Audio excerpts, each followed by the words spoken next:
What is up, guys? Here with CyanCat. Today I'm reacting to a video. If you guys do enjoy the video, remember to smack that like button. And if this video gets there somewhere around 15 to 20 likes, I will for sure make another reaction video.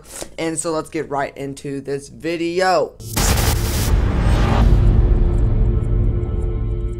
While most of us try and be good law-abiding citizens most of the time, we can be breaking the law without even knowing it. Yes, you can technically call yourself a small-time criminal if you have ever been involved in any of these illegal activities. Okay, guys, right now you pretty much can call yourself a freaking small-time criminal because that's what this girl is saying, dude. If you guys have done any of these things, you're pretty much a small-time criminal. So let's get into this. Using a fake name online. So you're filling out an online registration form and you enter a fake name that makes you chuckle, like Seymour Butts or Megan Cox, and you don't really think much of it. After all, why should you give your real name to every single site you register with? But did you know that entering a fake name can get you arrested and charged with hacking? The Computer Fraud and Abuse Act states that when you give a false name, you are gaining access to a website in a way that its owner didn't authorize. In other words, you are claiming to be someone you are not to try and access a page, which constitutes hacking and could land you in prison for 5 to 20 years. Not gonna lie, I kinda have done this one before. Maybe with every site I use, pretty much, not YouTube or like Instagram or anything like that, but like other websites that you're like trying to log on to and stuff like that. I've used a bunch of fake names. Not going to lie to you guys. Connecting to public Wi-Fi. You're out in public, desperately need to go online, and your smartphone locates an open network nearby. Your prayers have been answered. But we are here to tell you that Wi-Fi squatting is in fact illegal as per the Computer Fraud and Abuse Act, which states that it is illegal to access someone's connection without their authorization. Makes sense considering you're freely using a service that someone else is paying for. Several years ago in the United States, a man was arrested and fined $400 for regularly parking outside a cafe with his open laptop and tapping into their Wi-Fi connection.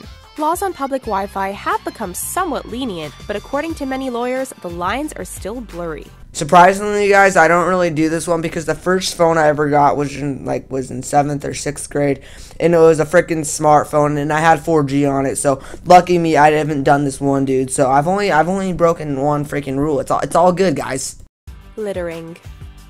You might casually toss that empty wrapper on the ground without thinking much of it, but watch out, you litter bug, because in many North American cities, littering is a criminal offense. In California, for example, the punishment for a first-time litterer begins with a $100 fine and 8 hours of picking up roadside litter. In Washington state, throwing a lit cigarette on the ground is considered a Class B misdemeanor, with a fine of up to $2,500 and 5 years in prison. Throwing trash in water, on highways, and on properties is considered a Class A misdemeanor and carries a maximum fine of $6,250 and 10 years in prison. Oh my god, okay, because I have done this one, and I'm pretty sure everyone out there freaking has this watching this video. Or maybe you haven't, maybe you're just a really good person, you're like, okay, screw littering. But this one's actually freaking crazy, dude. That money, holy crap. One of them went up to like $6,000. That is insane. What the frick, dude? But I don't do it that often. I only do it like sometimes, but you know, I should stop littering, dude. What about if a cop just sees me litter, dude? That will screw me up.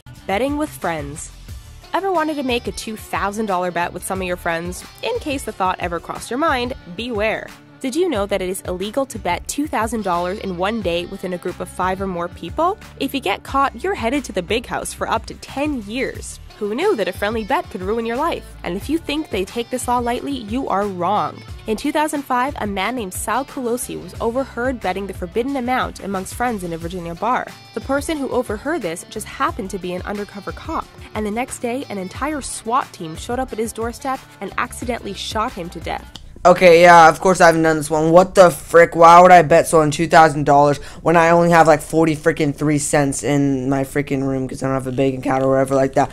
But still, that is actually pretty crazy, guys. So if you're ever freaking rich and you want to bet money like $2,000 just to earn yourself another $2,000 because you know you're right at something, no, don't do that because you're going to freaking jail, guys. Just don't do it is the moral of the story. Cursing. If the F-bomb is irregular in your vocabulary, you might want to watch that potty mouth. In many U.S. states, people have been arrested for using curse words in public. In states like Virginia, profane or indecent language in public is a Class 1 misdemeanor, and in 2010, a Milwaukee man was fined $500 after a police officer heard him swearing in casual conversation at the back of a bus. Apparently, swearing in public disturbs the peace and poses a quality of life issue to those unwillingly exposed to such profanity. Not gonna lie, guys, I kinda cuss sometimes. Actually, I've been getting in the habit of doing it. I'm trying to get out of it because it's freaking bad and I want to get out of it. But holy crap, that's freaking weird, dude. You get arrested for cussing. Yeah, but I don't really do it in public. I only do it around my friends, which is in public. I'm a freaking retard. Sharing passwords. You may think you're doing something nice by giving your friend your Netflix password so that she too can binge watch her life away. And while we do believe you are a nice person, you're actually cheating the system by paying for one account and allowing access to multiple users. Maybe we can forgive you for giving the password to a close family member, but don't go spreading it around too much or you'll attract suspicion. Netflix has begun to find ways to stop people from password sharing. Sometimes if there are too many people trying to access one account, Netflix will say it's currently unavailable. This is definitely one instance where sharing is not caring, but stealing. Okay, this one actually does make a lot of sense because, like, you're sharing your account with other people so they don't have to freaking pay, really. So this one does make sense. I see why that is illegal. And I don't really share my passwords with anyone, like, only, like, my Instagram password or something like that if someone freaking wants it. But I don't really give out passwords. So I'm all good on this one, dude. I'm all clear. Not claiming your eBay earnings. eBay is a fun online place to make money off items lying around the house that you simply don't need. And if you do your research and play your cards right, you can make quite the fruitful income. But selling on eBay works like a virtual store, therefore it is considered a business transaction between you and the buyer. This is why, just like any job, you must claim your eBay earnings at the end of every year. Not doing so is considered tax evasion. This law isn't strictly followed because people don't think of selling something on eBay as being real income that needs to be claimed. If you are one of these people, we're just warning you, don't be surprised if the tax man shows up on your doorstep. Okay, this is another one where it makes sense why it's illegal, but the thing is, like, even it makes sense why it's illegal, you'll never think why it's illegal. Like, you never think that it would be illegal, like the Netflix one. Like, it makes sense why it's illegal, but you never would think that it's illegal, and then with this one, you know why it's illegal, but, like, you just don't think that it's illegal, and that's just, it's weird to think that, like, it's just something that's so weird to be illegal. Writing disturbing material. If you write something that someone may consider disturbing, you can get fined and even end up in jail because of it. This law is something that can be all too easily broken, but it does make sense considering it is difficult to tell whether the person actually means to wreak the havoc they write about. And perhaps it is better to watch out for the kid who writes about a fake attack on his school, which is what actually happened with an Oklahoma high school student who was suspended and arrested after his teacher discovered said story. It is clear that this disturbing material law draws a very fine line, and you need to be careful what you share with people. Okay, I thought this one didn't make sense at the start, but now it freaking does. Dude, if you're gonna freaking post online about a joke of shooting up your school, like, even if it's a joke, you don't freaking do that. Of course, you deserve to be arrested. Why would you even joke about that, bro? That's freaking messed up. Like, obviously you're going to get arrested for that. Carrying a permanent marker. Watch those illegal school supplies, kids. If the cops decide to check your bag and find you with a permanent marker, they may have the right to haul you away.